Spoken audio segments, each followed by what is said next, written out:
Igreja a deixar a sua Bíblia aberta no livro de Neemias. Se alguma mãe necessitar, levante-se discretamente e vá trocar seu filho, dar de mamar, fique na liberdade para você ouvir também a palavra de Deus. Amém, Santa Igreja? Amém. Então vamos lá. Jesus, na sua vida terrena aqui, ele disse assim: eu venci o mundo. Eu venci o mundo. Ele deixa claro que é possível nós vencermos com ele na palavra. Ele passou pelas coisas que nós conhecemos. Passou pelo chicote, passou pela injustiça, passou por algo muito sério. Jesus, por exemplo, enfrentou Satanás olho a olho. O diabo se aproximou de Jesus, se apresentou para Jesus e tentou Jesus, e Jesus venceu o diabo pela palavra. Fracassado, derrotado, perdido, frustrado do diabo, nunca vencerá você se viver na palavra de Deus. Nunca, nunca, nunca. E Jesus venceu. O profeta Samuel, menino, vive num ambiente hostil de uma geração pecaminosa, de uma geração dos filhos de Eli, que não são bons exemplos para algumas coisas, mas ele não se contamina, ele vive, ele mantém-se íntegro. E mesmo não sendo da linhagem sacerdotal, o Senhor o levanta e o coloca como sacerdote. Moisés, que viveu no palácio, também não deixou que as coisas do palácio tocassem na sua alma, e pelo contrário, sujeitou-se a ser expulso praticamente na forma como os fatos aconteceram. Ele teve que se ausentar, fugir do Egito, e viveu 40 anos de deserto, e não há um registro de que Moisés murmurou, blasfemou, questionou, mas ele se manteve crendo. Quando a gente se posiciona em Deus, quando a gente tem em Deus certeza. Mateus capítulo 24, verso 35. Vai passar o céu, vai passar a terra, mas as palavras do Senhor não vão passar. Deixarão de passar, elas permanecerão e elas trarão o seu efeito. Há um homem na Bíblia, como alguns desses, que a circunstância lhe levava para descrédito, lhe levava para o abismo ou para a indiferença.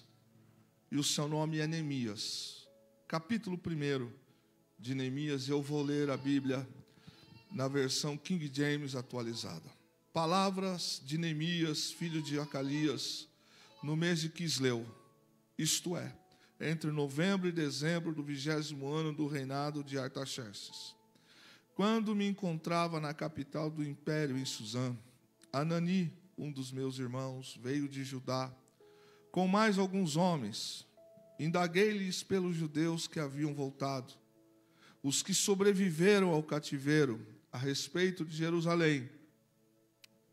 Eles me informaram: aqueles que sobreviveram ao cativeiro estão vivendo na província, passam por grande tribulação, privação e humilhação. Tendo ouvido este relato, assentei-me e chorei amargamente. Lamentei por alguns dias e coloquei-me em jejum e oração diante do Deus dos céus. E desabafei: ó Senhor, Yahvé Todo-Poderoso, Deus dos céus, Deus grande e terrível, que cumpres a tua palavra, a tua aliança, e usas de misericórdia para com aqueles que te amam e obedecem aos teus mandamentos.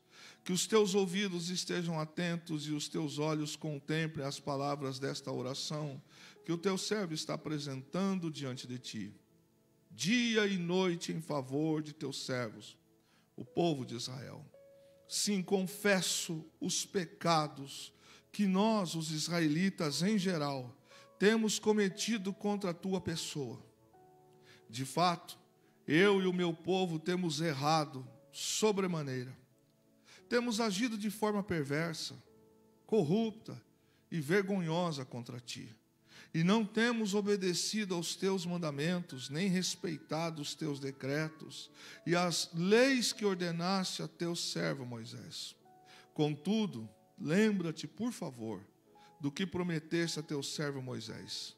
Se fordes infiéis, eu vos espalharei entre as demais nações da terra. Mas se voltardes para mim e obedecerdes aos meus mandamentos e os praticardes com amor, ainda que os vossos exilados estejam dispersos pelos lugares mais longínquos debaixo do céu, de lá os reunirei e os congregarei no lugar que escolhi para fazer habitar o meu nome. Ora, estes precisamente são os teus servos e o teu povo amado, que resgataste com o teu grande poder e com o teu braço forte. Yahvé, eu te rogo, deixa teu ouvido alcançar o clamor deste teu humilde servo. Atende a oração dos teus servos, cujo prazer está em amar com respeito o teu nome. Faz com que teu servo encontre compaixão nos olhos do homem a quem levarei meu pleito. Nesta época, eu era copeiro e degustador de confiança do rei.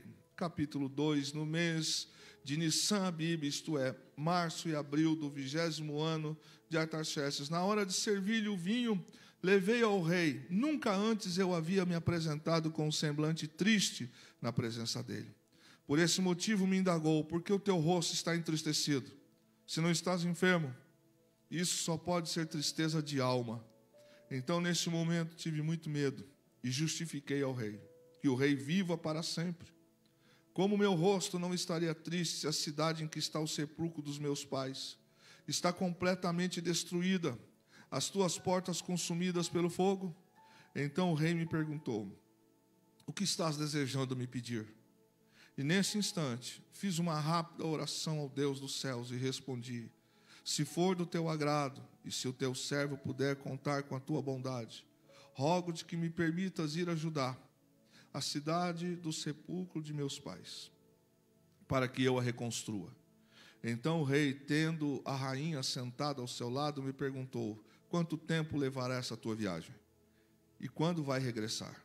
Depois de informá-lo sobre a duração da missão, ele concordou em liberar-me. Diante da anuência do rei, eu lhe solicitei: se for do teu agrado, eu poderia levar cartas do rei aos governadores, à província do Eufrates Oeste, a fim de que me deixem passar até chegar a Judá. E também uma carta para Asaf, guarda da floresta do rei, para que ele me forneça madeira para construir as vigas das portas da fortaleza que fica junto à casa e para os muros da cidade, assim como para levantar a residência que irei ocupar. Visto que a generosa mão de Deus estava me abençoando nesse sentido, o rei atendeu os meus pedidos. Sendo assim, parti em direção aos governadores do Eufrates e lhes entreguei as cartas do rei. Acompanhou-me uma escolta de oficiais do exército e de cavaleiros que o rei enviou comigo.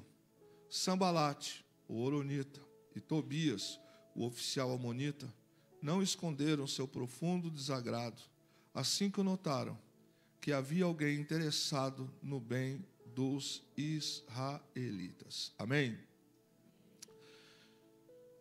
Eu creio que todos conhecem esse texto de Neemias, que é um tempo de exilados, é um tempo de cativeiro, é um tempo em que a sentença cuja qual está sendo aplicada pelo Senhor é consequência do que eles plantaram.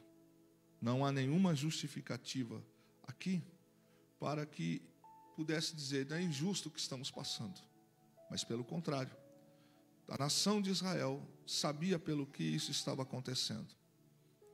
E é um fato, querido, que a posição de Neemias era de uma influência, de uma autoridade, não autoridade de governo, mas uma autoridade a nível de ser ele, a pessoa que levava para o rei o vinho.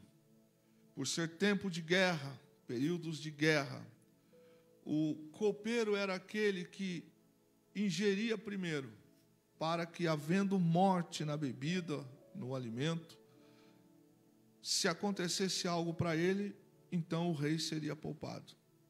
Mas não era qualquer pessoa que assumiria essa posição de copeiro.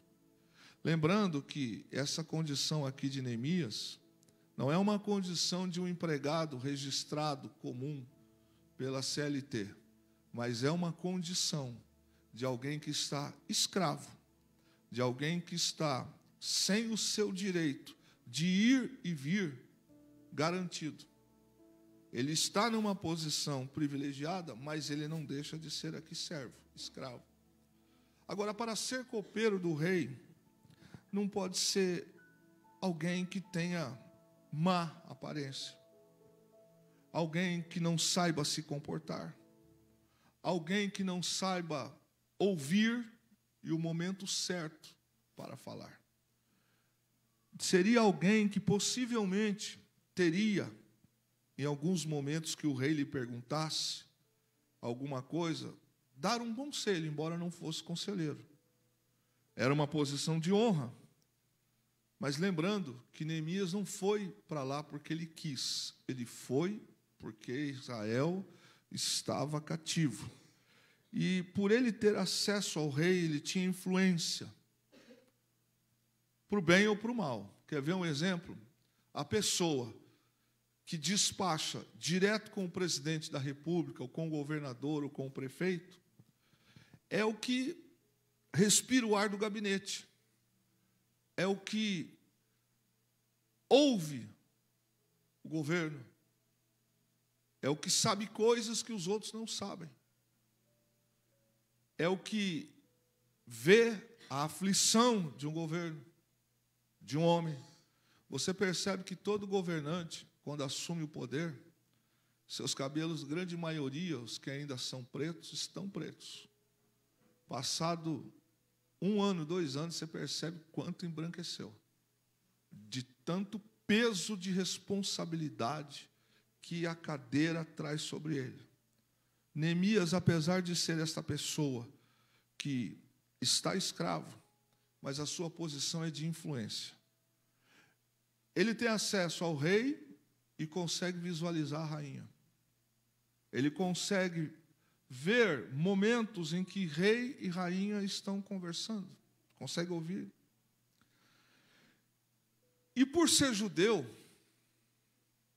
perceba que ele não é qualificado para estar no palácio perante aquela nação, porque ele é judeu. E sendo judeu, qual deveria de ser a posição de honra? Vamos dar a posição aqui para um babilônico, a posição para quem é da terra. Agora, Deus faz do jeito que Ele quer, né, irmãos? Da maneira que Ele quer.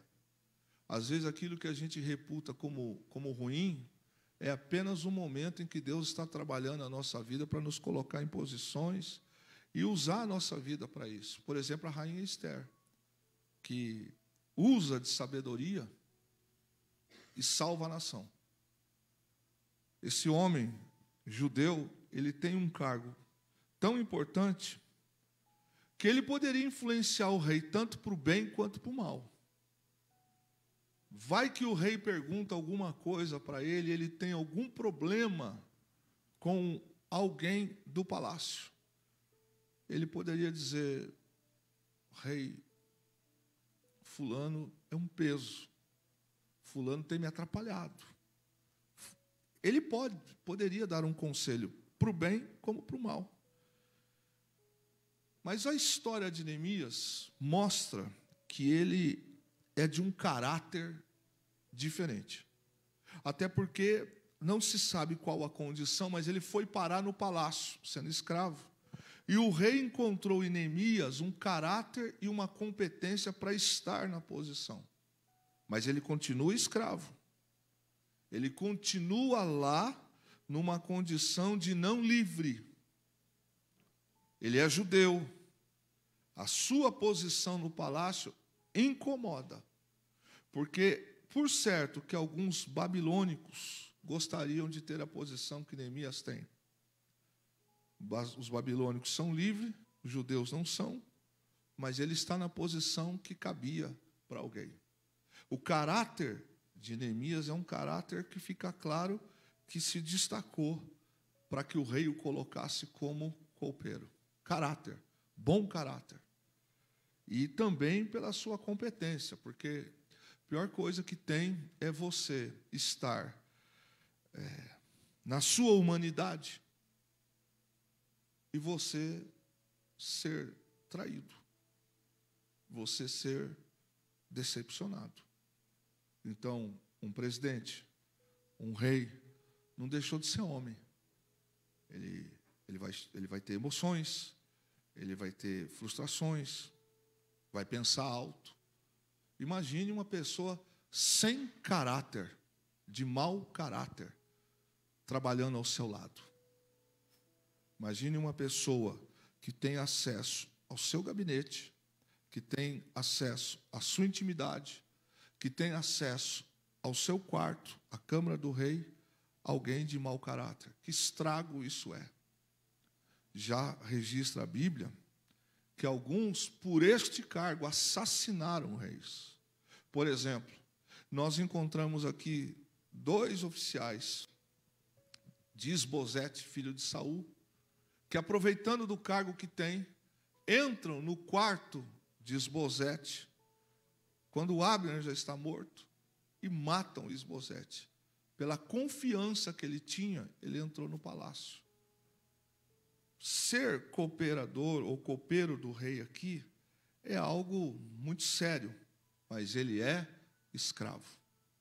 E ele não age aqui como alguém que dá motivo para o rei poder destituí-lo. Ele é escravo, mas continua entendendo o porquê que ele está lá.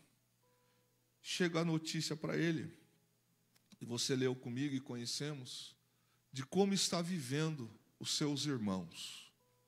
Agora, irmãos, o cargo de Neemias é confortável. O cargo de Neemias, com certeza, os lençóis que Neemias dormia não eram lençóis sujos. Também não era estrebaria e também não era masmorra. Com certeza, Neemias não comia uma comida secundária e nem bebia uma bebida ruim, até porque o que o rei comia e o que o rei bebia, ele ingeria. E o rei precisava que ele tivesse realmente bem nutrido, para que ele pudesse ser uma boa referência diante dos outros reis, príncipes que iam despachar com Artaxerxes. A posição de Neemias era uma posição confortável, não esqueça. Não passava frio, não passava fome, tinha uma boa acomodação, estava perto do poder, tinha um cargo excelente. Se o cativeiro durasse 140 anos, o cargo dele estava garantido. Ninguém mexeria com Neemias. Mas os seus irmãos não estavam bem. Os seus irmãos estavam maus. A história que ele encontra um dos seus irmãos, e alguns, ele faz uma pergunta: como é que estão os nossos irmãos lá em Jerusalém? Aí ele recebe o relato do nível que está Jerusalém. Aquilo que já foi a glória, está com paredes queimadas, está com muros derrubados. Os seus irmãos estão vivendo em sofrimento. O que restou lá está vivendo mal. E ele, o que interessa isso para Neemias? Se afinal de contas ele está bem. Ele está bem. Ele está dormindo bem, comendo bem, vestindo bem. Para que eu vou mexer com aquilo que vai me dar dor de cabeça? Por que eu vou mexer com um assunto que vai me trazer responsabilidade? Caráter, Deus conhece. E em todo tempo nós podemos melhorar. Por que Neemias Não sei se você já pegou a pensar sobre isso. Por que que Neemias, judeu, tem que ir parar no palácio? Se ele é escravo, não era para ele estar lá. É uma posição para quem é babilônico, para quem é da terra, para quem é sanguíneo. Mas Deus, sempre na história, faz coisas loucas que a gente nunca vai entender. Às vezes Deus vai colocar a gente para trabalhar do lado da pior pessoa, o mais fofoqueiro, o mais obsceno, sujeito mais ladrão. Se Deus te colocou lá, é para ser luz e não para ser trevas. É para você fazer diferença lá. Se é muito fácil a gente ser crente agora aqui, irmão. É fácil vir na ceia, tomar a ceia. Acabou a responsabilidade. O difícil para nós é aí fora.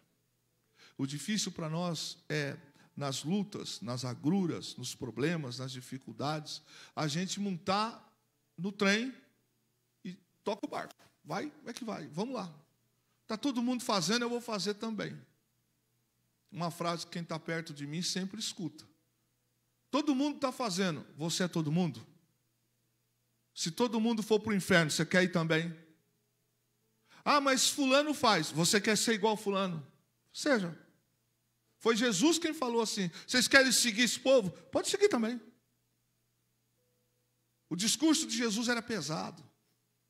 A palavra de Jesus era pesada. E um dia Jesus vira para os 12 e diz assim, quereis vós também? Pode seguir, vai com eles. Não teve passar um paninho em cima e dizer, não, quer ir? Pode ir. Mas se ficar, eu não prometo para vocês coroa, palácio e vida boa.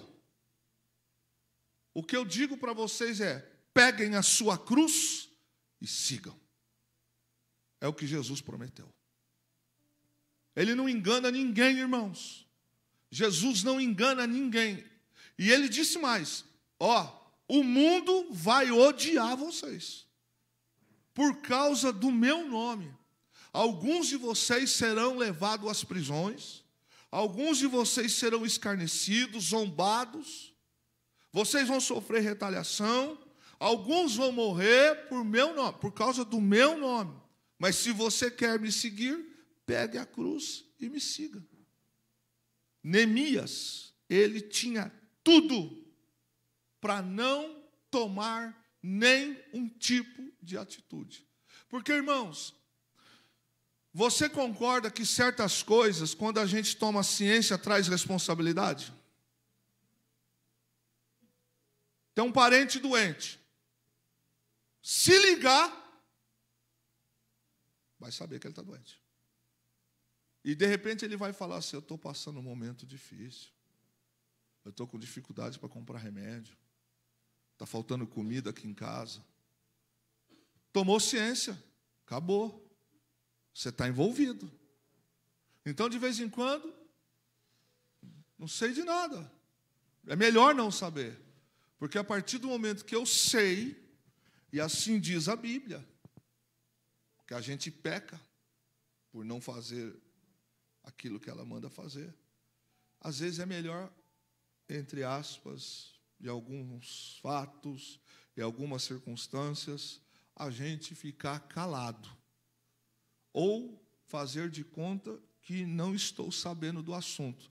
Entro, não quero saber, porque a partir do momento em que eu souber que esta irmã, ela está passando por uma dificuldade, e ela não tem quem lave a roupa para ela, não tem quem passe a roupa para ela, como é que faz?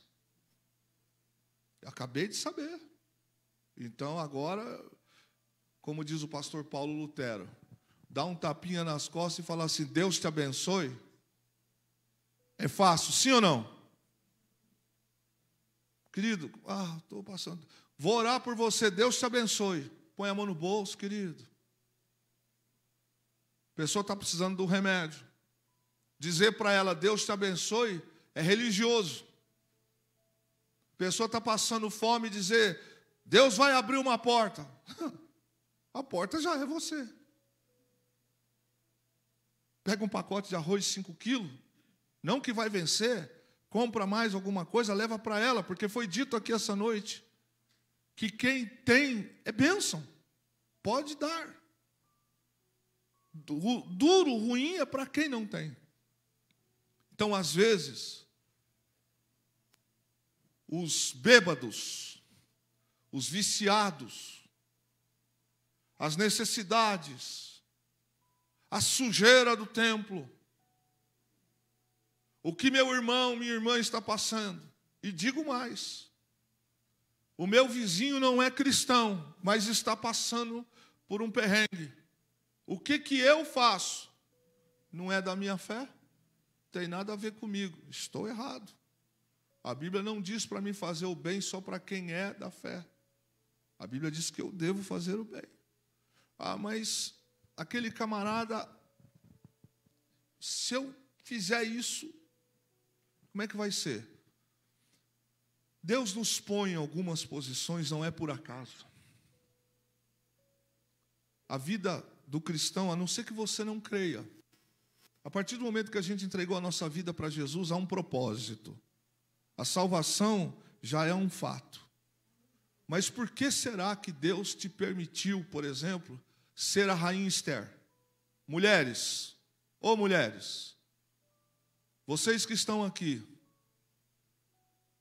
deem uma olhada em quantas mulheres não têm o que vocês têm aí fora. Deem uma olhada em quantas delas não têm um lar para chamar de seu. Não tem um guarda-roupa que você tem. E nós homens, quantos homens nós conhecemos que dariam a alma para estar sentado nesta cadeira nesta noite? Para poder hoje, ter saído da escola dominical, passado em algum lugar, comprado um frango para assar o assado. Ou que gostaria de ter dinheiro ou um cartão de crédito para poder ir lá e comprar um remédio que a mulher está precisando, que ele está precisando. Deus nos põe coisas na mão. Deus nos põe em posições, porque Ele sabe que a gente é capaz de resolver. Porque Ele sabe que a gente, se deixar, vai ser bênção. Deus não nos põe perto ou em condições, em situações, para que eu alimente o meu ego, para que eu coma, para que eu tenha tudo e não faça nada. Não é assim. Neemias era do tipo de pessoa que se importava. Ele se importava com as tradições do passado. Ele se importava com as necessidades do presente. Ele se importava com as esperanças do futuro. Ele se importava com a herança que ficou para trás. Que não foi homem que deu. Foi Deus quem deu. É um perigo, irmãos, a gente acha que algumas coisas da parte de Deus são comuns, e não são, nunca foram e nunca serão. As coisas que Deus entrega na mão da gente, os lugares que Deus põe a gente, não é para apenas eu ter, vestir, possuir, ser o único salvo. Neemias recebeu a sua família uma herança de Deus. Os filhos de Eli deram coice no altar. Viraram as costas para o altar. Preferiram prostituir-se com as mulheres na porta da tenda. Preferiram comer daquilo que era para ser santificado ao Senhor. Mas eram filhos de Eli. Achavam que nunca aquela condição ia deixar de acontecer. Neemias tinha uma herança que perdeu-se, mas que foi Deus quem deu. Ele se importava com a cidade dos seus antepassados. Quando ele ouve a notícia, ele se abala emocionalmente. Ele se entristece. Neemias se preocupava com a glória de Deus, que, por causa da nação, a nação deixou de ser glória. O próprio Moisés faz essa oração e diz assim: Senhor, o que vão dizer do teu nome? Para muita gente o nome de Deus não tem valor. Para outros tem. Para muita gente ser chamado de crente pesa. Mas para muita gente ser crente é como se fosse ateu. Não faz diferença nenhuma. Eu quero ser salvo. Eu quero entrar no céu. Então, não é assim. Não será assim.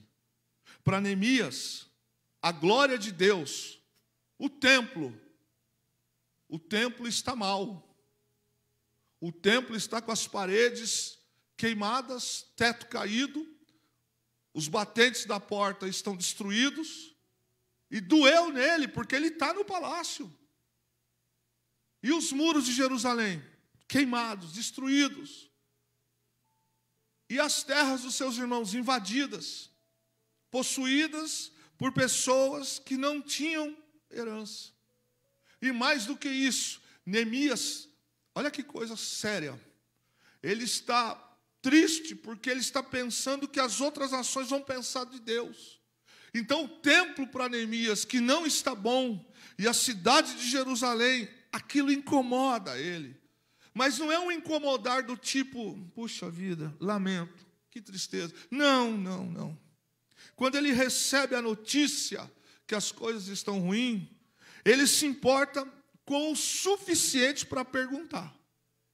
Não é aquele que ouviu uma notícia e falou assim: você viu o resultado do jogo ontem? Não é aquele que recebe uma informação, ou ele sabe que pode vir alguma coisa ruim, mas é melhor não perguntar. Neemias pergunta, ele se importa a tal ponto de perguntar.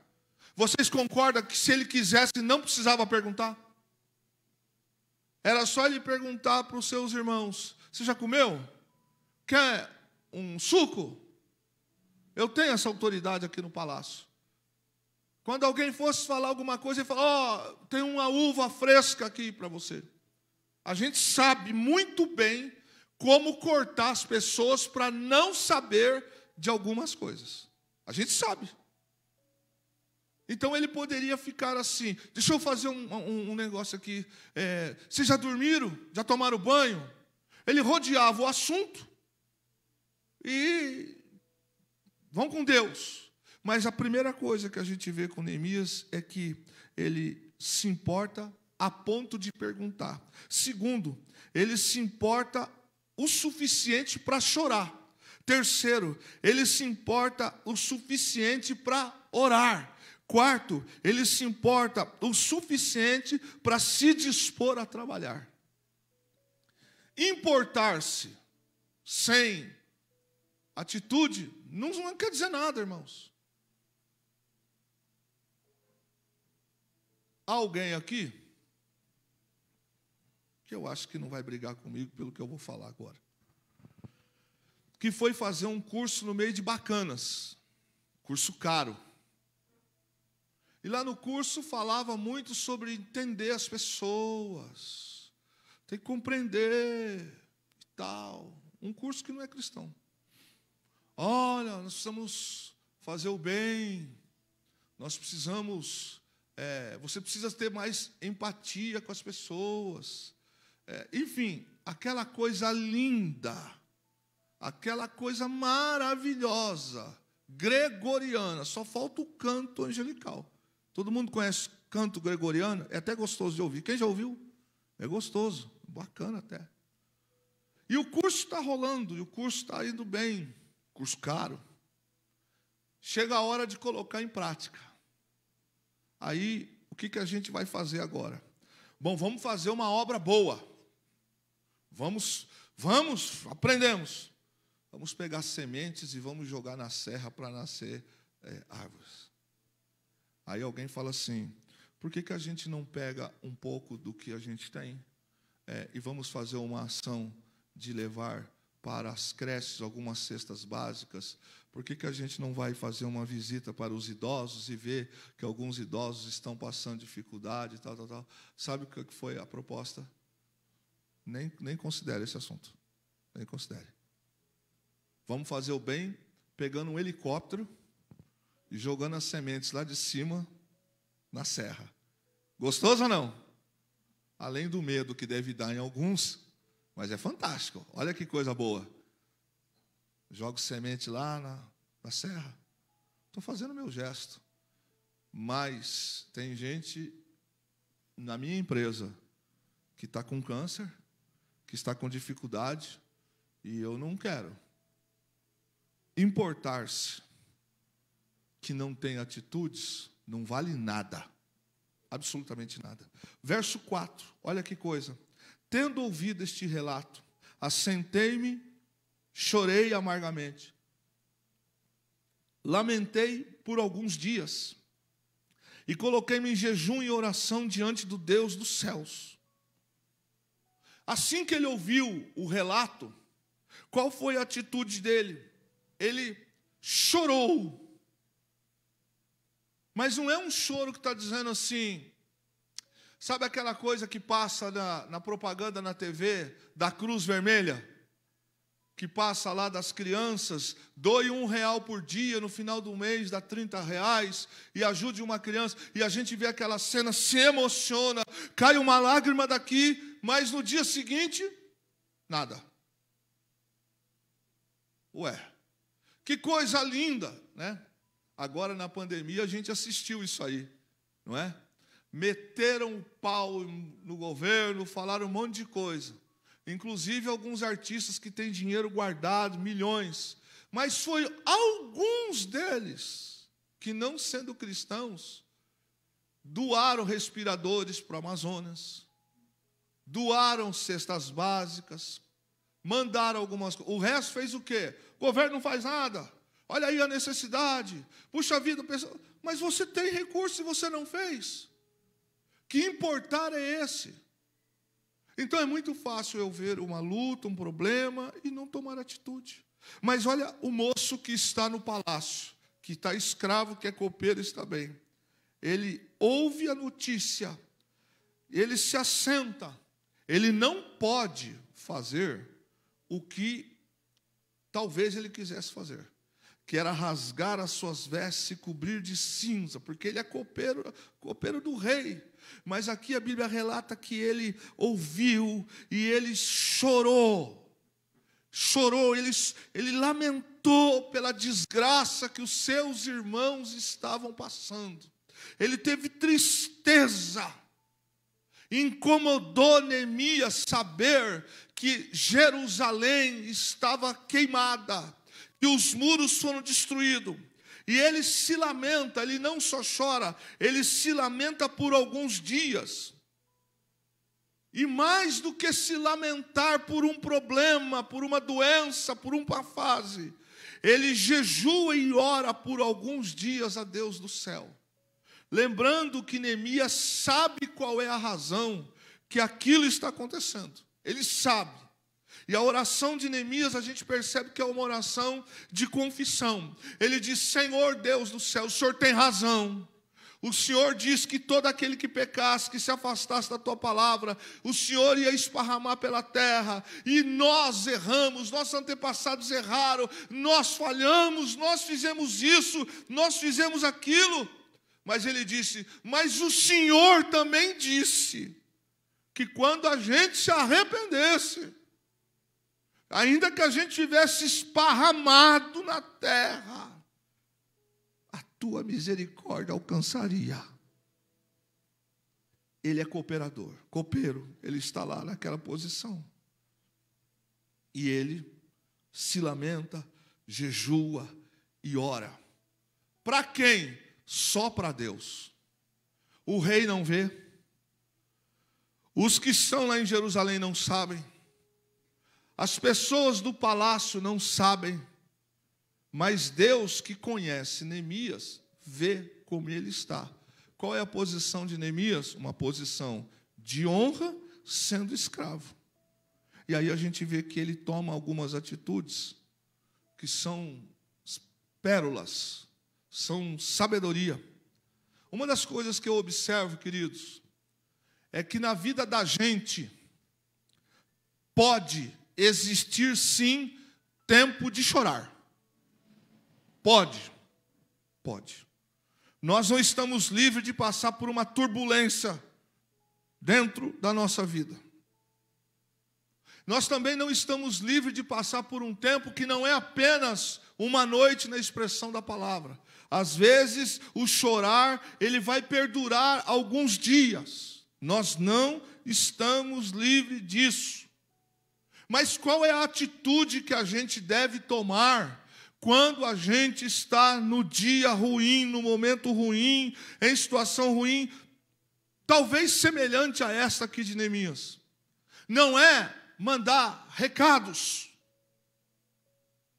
não é publicar algo no jornal da cidade.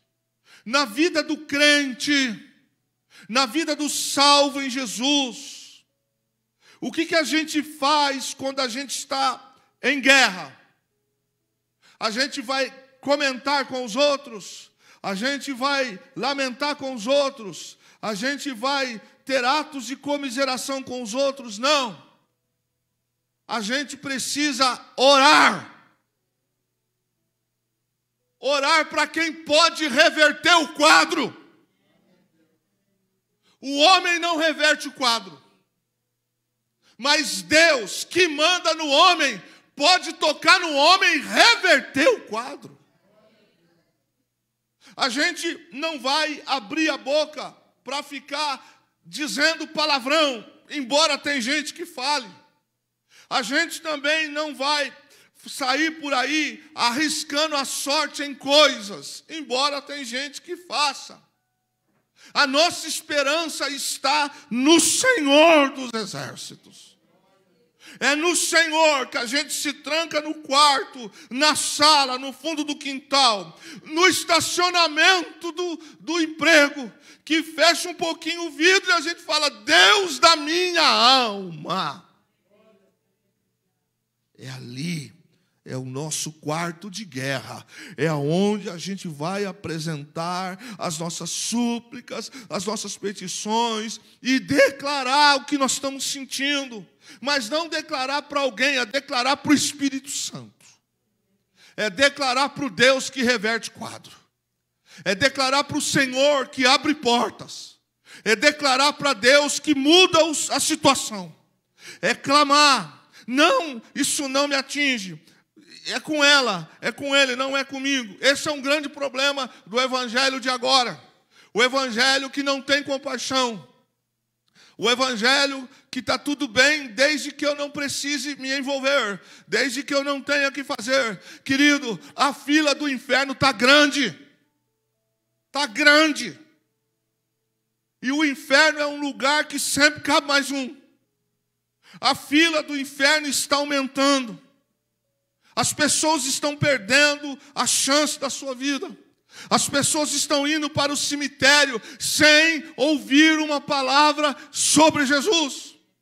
As pessoas estão passando pela nossa vida e a gente não está fazendo a diferença na vida dela. Isso é lamentável, isso é cruel, isso é ruim, porque as pessoas passam pela nossa vida e a gente não prega Jesus, não fala com a vida. E a gente olha para Neemias e aprende que, além de orar, ou além de se lamentar e ficar, ó vida, aos céus, eu não posso mudar a sua vida. Você não pode mudar a minha vida. Mas tem alguém que eu posso orar. Tem alguém que não vai se impressionar com as palavras bonitas. Tem alguém que não vai corrigir o meu português. Tem alguém que não vai ver se eu estou com o cabelo mal arrumado ou bem arrumado.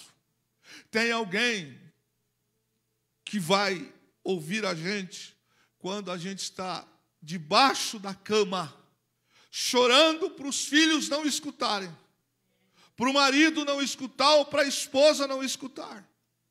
Tem alguém que não dorme, e a Bíblia usa um termo que ele não tosqueneja. Tem alguém que, mesmo quando ninguém nos vê, nos escuta, ele nos escuta. Ele nos ouve. Então, mais do que a gente se lamentar, a gente precisa orar. E não é orar para ser curado agora de uma doença. Não é orar para abrir uma porta de emprego. É ter uma vida de oração. E o que nos falta é isso. Nos falta vida de oração. E por nos faltar vida de oração, tudo nos desvia. Tudo nos afasta. Tudo eu desisto. Tudo eu não quero mais. Tudo eu vou abrir mão. Mas por que será que Deus nos colocou em algumas posições? Por que será que Deus, nesta noite, nos trouxe aqui? Os senhores concordam que, apesar do livre-arbítrio, se Deus não quisesse, a gente não estaria aqui essa noite? Por que será que Deus nos coloca, às vezes, em encruzilhadas? O que será que Jesus escreveu naquela areia, no templo, no pátio das mulheres, quando os ânimos estavam exaltados? Mata, taca pedra, faz. E Jesus sabia que tinha armadilha. Se ele fala, mata, aí o Salvador. Se ele absolve, aí contra Moisés. Que Deus nos dê palavras de sabedoria para apagar os incêndios. Amém? Tem hora que é pesado o que eu vou falar. É pesado. Mas tem hora que é melhor calar a boca. Que Deus nos dê esta chance. Quando todo mundo estiver gritando, faz, quebra, está definido. Neemias, ele orou. É a oração mais rápida da Bíblia. Antes dele chegar na posição do rei, ele se aquebrantou. Ele jejuou. Ele buscou. A situação vai chegar. A situação favorável vai chegar. A situação boa vai chegar. Aí a gente é que vai ter que se comportar como Neemias. Se a gente falar o que não deve, vai dar ruim. Pastor Milton de Carvalho diz que 2 cabritos de chifre não bebem na mesma cumbuca. É verdade. É melhor ouvir. Deus colocou Neemias numa posição, mesmo quando ele estava escravo. E eu era copeiro do rei. E nessa posição, ele tinha olhos e ouvidos e viu como estavam as coisas. E ele, primeira coisa que ele fez, irmãos, não foi meter o pé no balde e falar assim, se é para cair, vou cair em pé trocando tiro. Vou agora lá no rei e vou tomar uma atitude com o rei, vou pegar uma adaga, porque era fácil para ele, oportunidade talvez não lhe faltasse. Vou pegar uma adaga e vou ferir a 4ª costela do rei e acabo com ele. Dou uma só aqui, questão de segundos ele vai apagar. Essa é a atitude do homem carnal. Essa é a atitude de quem não tem salvação, não tem esperança. A atitude de quem não sabe o Deus que ele tem. A atitude de Neemias é aproveitar a posição que ele está. Meu irmão e minha irmã, você está olhando para um pastor que não foi uma, não foi 2, não foi 3, nem 4 vezes que tentaram tirar minha vida. Mas eu sempre tive uma mãe, uma igreja que orava por mim. Pessoas que vocês não conhecem e que eu as conheço apenas por alguém que um dia falou, ore pelo Kleber. Ore pelo Kleber. De vez em quando eu tomo ciência de alguém e como eu amo essas mulheres do coque. Como eu amo esses irmãos que estou orando pelo Senhor. Irmão do céu, é muito melhor estar perto de um homem de Deus, de uma mulher de Deus, que estar perto do rei. A Bíblia diz que Neemias soube falar. O que a Bíblia diz sobre sabedoria? Quem tem falta de sabedoria? Vamos falar mais forte? Quem tem falta de sabedoria? Não pede para Deus. Aí vai falar o que não deve. Há um pastor que ele é comentarista bíblico americano, e o seu nome é Warren Wiersbe. Ele escreveu algumas coisas que eu queria compartilhar com você. Primeira, ele diz assim: num dia qualquer, pode ser o dia em que Deus vai operar o sobrenatural. Ele diz, num dia qualquer, num dia como outro qualquer, Moisés havia saído para cuidar das ovelhas, quando ouviu o chamado do Senhor e se tornou profeta. Êxodo 3.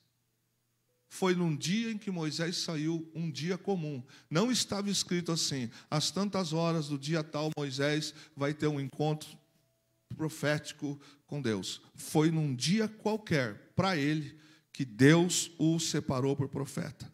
Foi num dia como outro qualquer, que Davi estava pastoreando seu rebanho. E alguém correu e disse assim, vamos lá em casa, que tem um profeta para ungir. Lógico que não disseram isso para Davi, mas eu já estou indo na frente com você. Foi num dia qualquer que Davi estava pastoreando, que alguém disse, profeta está lá em casa. E ele disse que não vai comer enquanto você não estiver na mesa também. Davi não sabia, mas foi num dia qualquer. Quando ele entrou, eu fico emocionado com isso. Quando ele entrou, o Senhor falou, esse é o meu homem. Num dia qualquer. Foi num dia qualquer que Pedro, André, Tiago e João estavam consertando as redes de uma noite frustrante de pescar. No dia em que não pescaram nada, a noite inteira, pela manhã, um dia qualquer, Jesus passa por eles e os chama para ser pescadores. Lucas capítulo 5. Num dia qualquer. São as oportunidades que Deus nos dá para reverter o quadro, para reverter a história. Na vida, irmãos, nunca sabemos o que está reservado para nós. Nós nunca sabemos. Por exemplo, amanhã, dia 30, amanhã, 30, dia 30 de maio. Levanta a mão para mim, quem sabe o que Deus tem reservado para amanhã. Nenhum de nós sabe o que Deus tem reservado para nós. Mas é necessário que a gente tenha um coração aberto amanhã também, para ouvir a providência de Deus e dizer, fala isso. É um dia qualquer que a gente não imagina que Deus reverte o quadro. Senhor, manda anjo. Não, talvez ele não vai mandar anjo, não. Talvez ele vai usar você, vai usar eu. Somos nós que Deus vai usar para resolver. Somos nós que Deus vai usar para abençoar. Somos nós que Deus vai dizer assim, vai colocar alguém e falar, o que você pensa, o que você acha? Eu penso isso, assim, assim. O semblante de Neemias, ele não foi porque ele quis, com a sua aparência, para dizer assim, meu rei, eu estou aqui sofrendo com esse problema. Até porque pesou nele quando o rei falou assim, essa tua tristeza é tristeza de alma. Você acha que foi com aquela voz suave do rei, de locutor de FM da madrugada? Não, de galã não foi. Foi mais ou menos assim, o que está acontecendo? Eu sei que está acontecendo alguma coisa. Só que quem está falando com ele é o cara que pode mandar matar. É o cara que pode mandar prender. Ele fala, eu sei que você está triste. E a tristeza de Neemias foi uma tristeza da alma. Mas ele não deixou de fazer o que ele tinha que fazer. Ele foi servir vinho para o rei. Apesar de, ele foi servir vinho para o rei. E ele orou antes. E orou agora também. O que é? O que você quer me pedir? Essas coisas que Deus está dizendo aqui essa noite, agora para nós aqui, ó. Que Ele pode, essa semana, gerar alguma circunstância e dizer: peça, peça, peça, peça. O que você quer? O que você quer? O que você quer? Talvez a gente está esperando que isso vá acontecer através de uma revelação. Não, Deus é poderoso para gerar uma situação e alguém dizer assim: o que você está precisando? Por que está assim? Como portas enormes, acontecimentos transformadores pode acontecer em dobradiças pequenas. É naquilo que não se valoriza, é naquilo que não tem volume, que uma porta grande se move. Todo mundo aqui tem porta em casa, amém? O que faz a porta se movimentar? Uma pecinha desse tamanho, chamada dobradiça. Pessoas saem e pessoas entram por um caminho, por uma porta. Uma pecinha desse tamanho. Você está vendo aqui, talvez quem possa olhar para esse armário que está aqui à frente, esse aparador, 2 portas enormes e grandes. Bonitas. Mas o que seriam dessas portas se não fossem dobradiças pequenas? Como é que elas se abririam? Então, às vezes, nós queremos algumas coisas, ou nos colocamos em situações que a gente acha que é impossível Deus nos usar. Vai usar sim. Pode usar sim. Mesmo sendo dobradiça pequena, Deus pode usar a gente para abrir porta para grandes pessoas passarem para a salvação, para ser instrumento de salvação. A gente aprende com Neemias que algumas pessoas preferem não saber o que está acontecendo, porque essa informação pode lhe custar responsabilidade. Então não vou perguntar nada. Melhor não perguntar, porque se perguntar eu vou ter responsabilidade. A gente aprende com isso. A gente também olha algo muito sério, que há pessoas no cemitério que escolheram não saber a verdade. Foram, não quero saber. Perderam a chance de salvação. Perderam a chance. Neemias, ele, no verso 5, ele diz: ah, Yahvé. Essa declaração de Neemias tem uma expressão de dor, de contração. É um significado de eu te imploro, eu te suplico, eu rogo, por favor. Ele toma uma posição. Ah, Senhor. Irmãos, as nossas guerras não vão ser vencidas com gritos, com despachos de decreto, com situações humanas. As nossas guerras são vencidas na oração.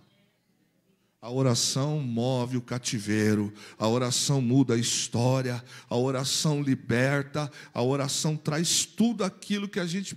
mas não é impossível. Impossível para mim, para Deus não é impossível. A oração toca no coração do rei, Aguinaldo. A oração muda a circunstância. A oração faz com que as coisas que não existem passem a acontecer. Por exemplo, Sara, que não tinha filhos, pôde ser mãe de filhos. No momento em que ele teve a chance, a oportunidade, ele fala assim para Deus: Senhor, quem herdará na minha casa se eu só tenho o mordomo Eliezer? Será ele então a chance? O texto diz: e era eu copeiro do rei. A posição de copeiro do rei para Neemias não serviu de empecilho para Deus lhe usar. Irmãos, escute bem com amor no coração. A quem muito Deus dá, muito vai ser cobrado. Isso é uma verdade. Os dons e talentos que Deus coloca na nossa mão, vai ter cobrança sobre isso. Mas eu queria, a quem muito Deus dá, também muito vai ser cobrado. Às vezes é melhor ser uma dobradiça, mas ser aquilo que move para abençoar. aquilo que ocorre para acontecer. Até porque, irmãos, nenhum teólogo do mundo sabe o que é galardão. A gente sabe que é uma recompensa, mas como que é? Amarelo, é brilhante, é de rubi, não, a gente sabe que existe assim, vai ter um galardão. Haverá galardões. Então, não interessa, mas eu queria ser a porta, seja dobradiça. Quem vai passar por você? Há tantas canções que foram compostas sobre o madeiro. E aqui eu quero parafrasear. A árvore que serviu para ser a cruz de Jesus, nem ela esperava por isso. Eu ouvi uma história, e eu termino a mensagem dessa noite. Repete comigo. E era eu, copeiro do rei. Eu ouvi uma história de um pastor que foi enviado para o campo missionário e ficou no campo missionário 20 anos. Durante 20 anos ele pregou o evangelho naquele campo missionário. E aquilo que ele desejava no coração, aquela explosão de salvação, não aconteceu. Não aconteceu. Só que ele ficou idoso. Chegou o momento em que ele não podia mais estar à frente por causa da saúde.